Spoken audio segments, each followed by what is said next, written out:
Good morning. मैं doctor Saurabh, MBBS JIPMER. आज मैं आपको बताऊंगा कि अगर आपके घर में किसी को कोविड के सिम्टम्स आ रहे हैं तो आपको क्या क्या करना चाहिए स्टेप बाय स्टेप। सबसे पहले, डोंट पैनिक। जिनको भी सिम्टम्स आ रहे हैं आप उनको एक अलग रूम में आइसोलेट कीजिए। रूम अगर वेल वेंटिलेटेड हो तो ज़्यादा अच्छा है। लेकिन हमने देखा है बहुत बार कि बहुत सारे लोगों को एक साथ सिम्टम्स आते हैं, 3-4 लोग फैमिली के, और कुछ लोगों को सिम्टम्स नहीं आते और फिर ज़्यादा रूम्स भी नहीं होती हमारे घर में। तो जिनको सिम्टम्स आ रहे हैं उनको अलग रूम में रखिए, जिनको सिम्टम नहीं है उनको अलग रूम में रखिए। और सब मास्क पहन के रखिए। मास्क कपड़े वाले मास्क नहीं, ये वाला सर्जिकल 3 प्लाई मास्क यूज़ कीजिए। हो सके तो डबल मास्क यूज़ कीजिए सिम्टोमेटिक पेशेंट के सामने जाने के टाइम। अब आपको कुछ अरेंजमेंट्स करनी है घर पे। एनफ मास्क होने चाहिए। सेम मास्क बार बार यूज़ नहीं करना है। हर 8 घंटे के 6 घंटे के बाद मास्क को डिस्कार्ड करके नया मास्क पहनना है। सैनिटाइज़र से हाथ सैनिटाइज करते रहना है ताकि जो लोग सिम्टोमेटिक नहीं है उनको सिम्टम्स ना आए और उनको हम बचा सकें। और फिर आप एक कोई भी एक डॉक्टर की सलाह लीजिए, उनको कंसल्ट कीजिए, डॉक्टर का नंबर का अरेंज कीजिए।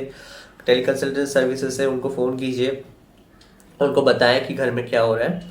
और फिर एक डायरी मेंटेन कीजिए जिसमें जो जो पेशेंट्स जिनको जिनको जब जब सिम्टम्स आई है वो डेट, ठीक है, उसके बाद क्या क्या सिम्टम्स आई है, उनका उम्र, और उनको क्या क्या कोमॉर्बिडिटीज है, वो एक चार्ट बना के आप लिख के रखिए ताकि जब डॉक्टर आपसे पूछे आप क्लियरली बता सकें।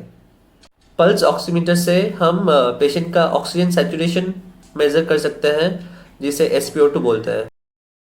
पल्स ऑक्सीमीटर अरेंज करने की कोशिश कीजिए। फार्मेसीज में अवेलेबल होगी, अगर सप्लाई नहीं मिल रही है तो शायद आपको ऑनलाइन भी ऑर्डर करना पड़ सके, तो इसलिए आप पहले से उसकी अरेंजमेंट करने की कोशिश कीजिए। अब मैं बताना चाहता हूँ टेस्ट के बारे में, कब करना चाहिए टेस्ट, नहीं करना चाहिए, किसको करना चाहिए।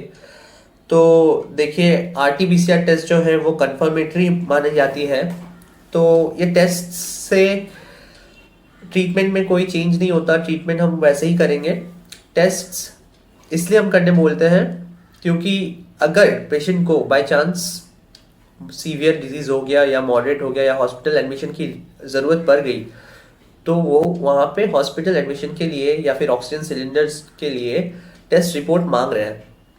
और टेस्ट कौन से दिन करवाना चाहिए? टेस्ट चौथे या 5वें दिन करवाएं तो ज़्यादा बेहतर है। टेस्ट रिपोर्ट नेगेटिव आने के चांसेस कम होते हैं। फॉल्स नेगेटिव आजकल इस सेकेंड वेव में बहुत सारे केसेस हो रहे हैं जहाँ पे फॉल्स नेगेटिव रिपोर्ट आ रहे हैं, लेकिन इसका मतलब ये नहीं कि आपको रिलैक्स हो जाना चाहिए। अगर पेशेंट का सिम्टम्स है आपको डॉक्टर को कंटिन्यूसली फॉलो अप करना चाहिए, बताना चाहिए, और फिर आपको उसे कोविड पेशेंट मान के ही चलना चाहिए क्योंकि वो क्लिनिकल डायग्नोसिस में आ जाएगा।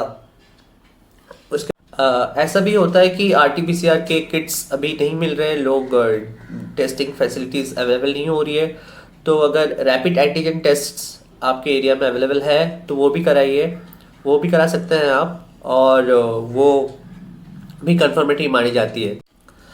अब जो पेशेंट्स के हैं उनको बहुत सारे पेशेंट्स को फीवर हो रहा है, एक डाउट्स है, जेन्युइन डाउट्स है, बहुत सारे लोगों में कंफ्यूजन है कि फीवर का क्या करना चाहिए, फीवर में दवा देनी चाहिए कि नहीं चाहिए, पैरास्टामोल देनी चाहिए कि नहीं देनी चाहिए, कितनी देनी चाहिए। तो फीवर में हम लोग एक एडल्ट को जो 60 kg मेल या फीमेल एडल्ट है उनको 500 मिलीग्राम दिन में 3 टैबलेट देते हैं। बहुत सारे लोगों में ये डाउट है कि ज़्यादा पैरास्टामोल लेने से लीवर ख़राब हो जाती है, उसके बाद फीवर को खुद से आना चाहिए, खुद से जाना चाहिए, फीवर अच्छी होती है। नहीं, ऐसा मिथ है। मैं बस आपको ये बताना चाहता हूँ कि ज़्यादा फीवर हमारे बॉडी के लिए सही नहीं है और फिर उससे डिजीज़ और प्रोलॉन्ग हो सकती है। हमें फीवर को कंट्रोल करना है।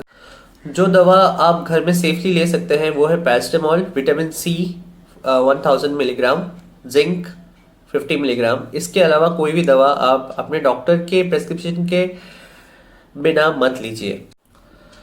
फिर कफ के लिए खुद फार्मेसी में जाके कोई भी कफ सिरप मत लेके आइए। कोविड में ऑलरेडी हमारी बॉडी में बहुत सारे रिस्पॉन्स चलती रहती है, सिंपैथेटिक रिस्पॉन्स बढ़ जाती है, जिससे हमारे हार्ट रेट थोड़ी सी बढ़ सकती है। तो बहुत सारे कफ सिरप्स में टर्ब्यूटेलिन होती है, जिसके कारण क्या होता है कि हार्ट रेट और बढ़ सकती है और फिर पेशेंट्स को दिल की धड़कन तेज़ हो जाएगी, घबराहट होगी। तो इसीलिए, और कफ भी दो तरह के होते हैं, एक ड्राई कफ होती है और दूसरा कफ होता है जिसमें बलगम आती है। तो अलग अलग कफ के लिए अलग अलग कफ सिरप होता है। अपने डॉक्टर से कंसल्ट करने के बाद ही कफ सिरप लीजिए।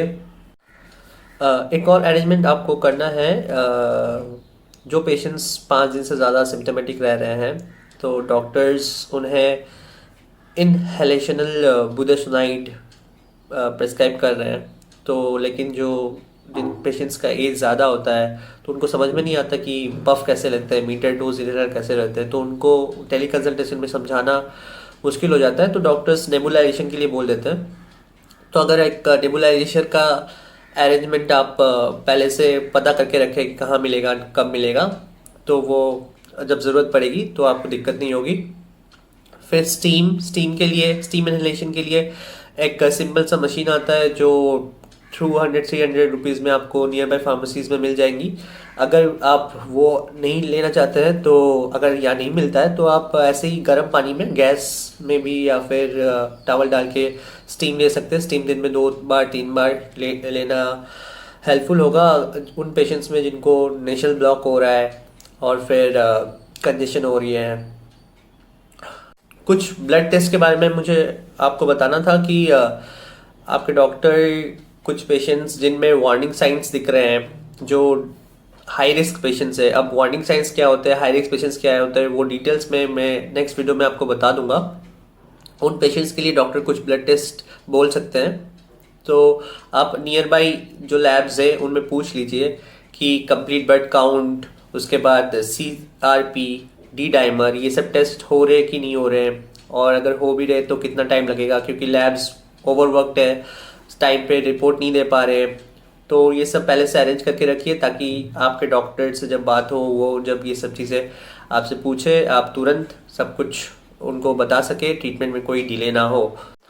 और प्लीज़, अगर अभी तक आपको कोविड के कोई सिम्टम्स नहीं आए हैं और आप अभी तक वैक्सीन नहीं लिया है, प्लीज़ जाके वैक्सीन ले लीजिए। धन्यवाद। पहले